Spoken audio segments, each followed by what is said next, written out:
Yamaha Grizzly. I see a ton of these units in my shop. Not just because they're a ton around, but because often they don't get the maintenance they need until it's too late. And that brings us to today's Grizzly. It came in because the carburetor wouldn't stop puking fuel all over the place, and it was neglecting all of the other recommended services from the Grizzly's owner manual. It's well over 7,000 kilometers and hasn't had hardly any of these items.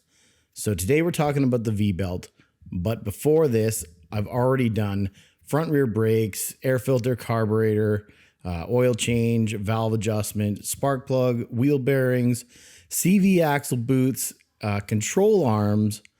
It's had a lot of things, even new lights front and back. But what we're dealing with today is the drive belt and clutch.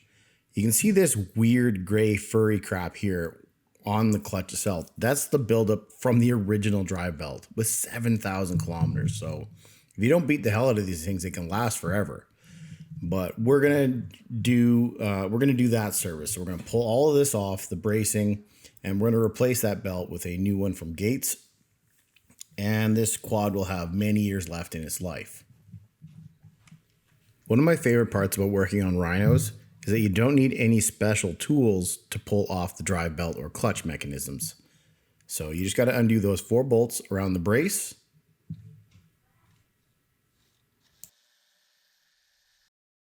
Brace off. That shows you what the front of your clutch looks like. And in this case, it's gross. It's never been cleaned, never been serviced. Grab a light and look inside here, and oh man, it was such gross mingy crap. So I'm looking forward to getting that cleaned up. It's going to make a huge difference inside there, and it's really satisfying. Yeah, even just like scrape your finger across this, and it comes out with drive belt. That's what that fibrous looking stuff is. It's just drive belt over the years has accumulated everywhere. So you take that main retaining bolt or nut, off the end of your clutch, slide the clutch assembly off. And then you're going to have to find a way of relieving this secondary pulley. Now, fortunately, with an M6 by 1.0 in either of these holes, it'll actually spread open the pulley itself and it'll overpower the spring, which allows you to get the belt out like this. It's freewheeling now, and because you got the front clutch pulley off, you have all the room in the world to get this off. And that's how you would change a belt if that's all you were doing anyway. You would want to mark it so that when you put it back on, if you were keeping that belt, it would be rotating the same way, but we're not. Now you've got all of your parts off of the unit on your workbench, ready to clean. Better have yourself a coffee, and coffee is crap if it's not in your favorite mug. And my wife at the Glittery Platypus has done this one with all the rhinestones, and it's my favorite. All right, favorite part of this one was getting it apart and cleaning it up. So you take all those little screws out and just simply pop off this top piece here. It should just pop off. It should have just popped off there, but it didn't. It was stuck here, and I just sped this up, but it got me for quite a while. And what it was this O-ring was just on there for so long that it wouldn't let go of the cap. Ooh, fuck.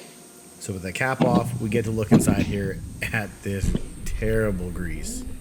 Jesus. The belt dust, the dirt, the grime, and just the age of the grease has turned into this. It is the original 15-year-old grease from Yamaha. Oh man, now that's on my finger. What am I going to do with it? Yeah, we're good. Right there.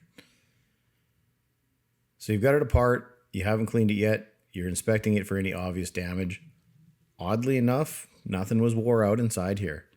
Very minimal wear considering the age and the lack of maintenance. Now, because all the rubber pieces are taken out of here, the best thing to clean off crappy old grungy grease is cleaning gasoline. So that's the stuff we take out of tanks that's not burnable in bikes anymore, and you might as well use it for a good purpose. It does a heck of a job. Look at how clean these parts are. They look wicked. I'm happy with how that turned out. So now we just have to dress the faces of the pulleys with some 3N Scotch pad, and that's what they look like that. You don't want to grind them or anything. They have to stay in really good shape. But inspecting this one, it's not the worst, it's not the best, but honestly, these ridges are not ideal. It's from, again, lack of maintenance, age, wear, but it'll do just fine for this quad. Don't worry about that grungy spot I just put on there. Little quiz time. Both CVTs, one's a Grizzly. What's this bottom one off of? That's right. Best thing in the world, scooter.